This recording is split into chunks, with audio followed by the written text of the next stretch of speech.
ദേവികുളം മുൻ MLA. S Rajendran ബി.ജെ.പിയിൽ ചേർന്നു. സംസ്ഥാന അധ്യക്ഷൻ രാജീവ് ചന്ദ്രശേഖറാണ് പാർട്ടി അംഗത്വം നൽകി അദ്ദേഹത്തെ ദേശീയതയിലേക്ക് സ്വീകരിച്ചത്. CPM-ലുള്ള വിശ്വാസം നഷ്ടപ്പെട്ടെന്ന് എസ് രാജേന്ദ്രൻ തുറന്നടിക്കുകയാണ്.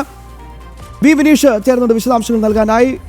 വിനീഷ്, CPM-നെ സംബന്ധിച്ചിടത്തോളം ഇതൊരു വലിയ തിരിച്ചടി തന്നെയാണ്. അദ്ദേഹത്തിൻ്റെ വാക്കുകൾ ഈ സമകാലീന രാഷ്ട്രീയത്തിൽ അത് ഏറെ പ്രസക്തവുമാണ്. വിനീഷ്,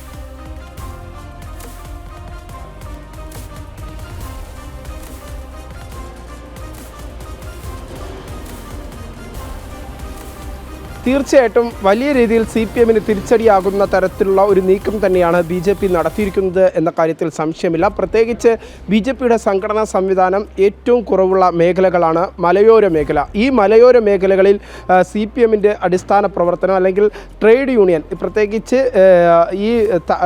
ഈ മേഖലകളിൽ കൂടുതലായി യൂണിയൻ പ്രവർത്തനമാണ് സജീവമായി നിലനിൽക്കുന്നത്. ഈ യൂണിയൻ പ്രവർത്തനത്തിന് ഒരു കാൽ നൂറ്റാണ്ടോളം കൃത്യമായ രീതിയിൽ പ്രവർത്തനം CPM-ന് വേണ്ടി കാഴ്ചവെച്ച ഒരു നേതാവിനെ തന്നെ BJPയുടെ പക്ഷത്തേക്ക് ചേരുമ്പോൾ CPM-ൻ്റെ അക്രമ രാഷ്ട്രീയത്തിനെതിരെയുള്ള ഒരു വലിയ തുറന്നു പറച്ചിൽ തന്നെയാണ് അദ്ദേഹം നടത്തിയിരിക്കുന്നത്. തന്നെ പല ഘട്ടങ്ങളിലായി CPM നേതാക്കൾ ഒറ്റപ്പെടുത്തി. CPM-ലുള്ള നിലവിലെ വിശ്വാസം തനിക്ക് നഷ്ടപ്പെട്ട സാഹചര്യത്തിലാണ്. കഴിഞ്ഞ 5 വർഷമായി താൻ പൊതുപ്രവർത്തനത്തിൽ സജീവമായെങ്കിലും രാഷ്ട്രീയ പ്രവർത്തനത്തിൽ താൻ സജീവമായിരുന്നില്ല. CPM ഒറ്റപ്പെടുത്തുന്ന സമീപനം പല ഘട്ടങ്ങളിലായി നടത്തി.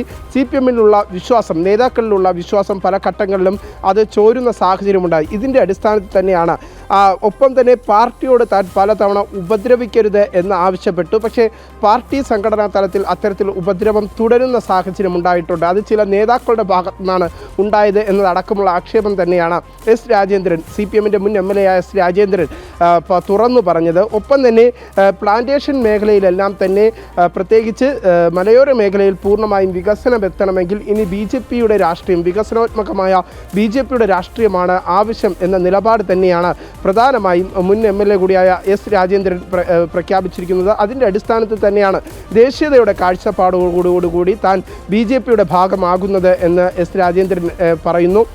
ഒപ്പം തന്നെ BJPയെ സംബന്ധിച്ചിടത്തോളം രാഷ്ട്രീയമായി വലിയ ഗുണങ്ങൾ തന്നെയായിരിക്കും ഈ ഒരു രാജേന്ദ്രൻ്റെ BJPയുടെ അംഗത്വം സ്വീകരിച്ചതിലൂടെ ഉണ്ടാക്കുക എന്ന കാര്യത്തിൽ സംശയമില്ല.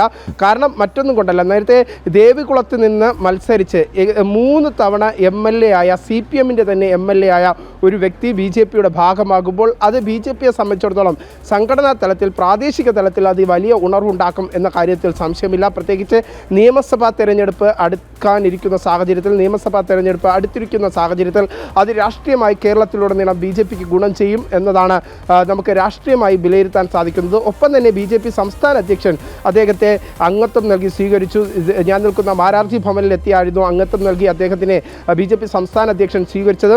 അതിനുശേഷം ഏറ്റവും പ്രധാനമെന്ന് നമുക്ക് വിശേഷിപ്പിക്കാൻ കഴിയുന്നത് കോൺഗ്രസിനെ കടന്നാക്രമിക്കുന്ന തരത്തിലുള്ള പ്രതികരണമായിരുന്നു BJP സംസ്ഥാന അധ്യക്ഷൻ്റെ ഭാഗത്തുനിന്നുണ്ടായത്. കാരണം മറ്റൊന്നും കൊണ്ടല്ല, ജമാഅത്ത് പോലുള്ള തീവ്രവാദ സംഘടനകളുമായി കൂടിയാലോചിച്ച് അല്ലെങ്കിൽ അവരുമായി രാഷ്ട്രീയ പ്രവർത്തനം മുന്നോട്ട് കൊണ്ടുപോകാനാണ് കോൺഗ്രസ് ശ്രമിക്കുന്നത്. തീവ്രവാദികളെ കേരളത്തിൽ അല്ലെങ്കിൽ രാജ്യത്തുടനീളം വളർത്താനുള്ള ശ്രമം തന്നെയാണ് കോൺഗ്രസിൻ്റെ ഭാഗത്തുണ്ടാകുന്നത്. അതിൻ്റെ ഭാഗമാണ് ജമാഅത്ത് ഇസ്ലാമിൻ്റെ അല്ലെങ്കിൽ ജമാഅത്ത് പോലുള്ള സംഘടനകളെ കൂടെ പിടിക്കാനായി കോൺഗ്രസ് ശ്രമിക്കുന്നത്. അതിലൂടെ വർഗീയ ധ്രുവീകരണമാണ് കോൺഗ്രസ് ലക്ഷ്യമിടുന്നത് എന്നതായിരുന്നു BJP സംസ്ഥാന അധ്യക്ഷൻ്റെ ആക്ഷേപം. ഒപ്പം തന്നെ എടുത്തു പറയേണ്ടത് NSS ജനറൽ സെക്രട്ടറിയുടെ പ്രതികരണത്തിൽ അദ്ദേഹം വ്യക്തമാക്കിയത് ഇത്തരത്തിലാണ്. പ്രത്യേകിച്ച് ഇതൊരു ധ്രുവീകരണത്തിൻ്റെ ഭാഗമല്ല. എടുത്തു പറയേണ്ടത് NSS കൃത്യമായ നിലപാടുകൾ പല ഘട്ടങ്ങളിലുമായി പ്രഖ്യാപിക്കുന്ന ഒരു സാമുദായ സംഘടനയാണ്. ആ സാമുദായ സംഘടനയുടെ നിലപാട് അത് ശരിയാകുന്ന തരത്തിലേക്ക് ഇപ്പോൾ കേരളത്തിലെ ഓരോ ജനങ്ങളും മാറി ചിന്തിക്കുകയാണ്. അതിൻ്റെ ഭാഗമായി തന്നെയാണ് വെള്ളാപ്പള്ളിയെ അനുകൂലിച്ചുകൊണ്ടുള്ള അദ്ദേഹത്തിൻ്റെ നിലപാട് എന്നതായിരുന്നു BJP സംസ്ഥാന അധ്യക്ഷൻ രാജീവ് ചന്ദ്രശേഖറിൻ്റെ വാക്കുകൾ. എന്തായിരുന്നാലും സമകാലീന രാഷ്ട്രീയത്തിൽ ഏറെ BJPക്ക് ഗുണം ചെയ്യുന്ന തരത്തിലുള്ള നിലപാടുകൾ തന്നെയാണ് NSSൻ്റെയും SNDPയുടെയും ഭാഗത്തുനിന്ന് ഉണ്ടാകുന്നത് എന്നതാണ് നമുക്ക് രാഷ്ട്രീയമായി വിലയിരുത്തുമ്പോൾ മനസ്സിലാക്കാൻ സാധിക്കുന്നത്. എന്തായിരുന്നാലും നിലവിലെ സാഹചര്യത്തിൽ CPM-ന് വലിയ രീതിയിലുള്ള പ്രഹരമേക്കുന്ന തരത്തിൽ തന്നെയാണ് മുൻ CPM-ൻ്റെ MLA കൂടിയായ എസ് രാജേന്ദ്രൻ്റെ BJPയിലെ പ്രവേശനം എന്ന കാര്യത്തിൽ സംശയമില്ല. വിനീഷാണ് വിശദാംശങ്ങൾ നൽകിയത്.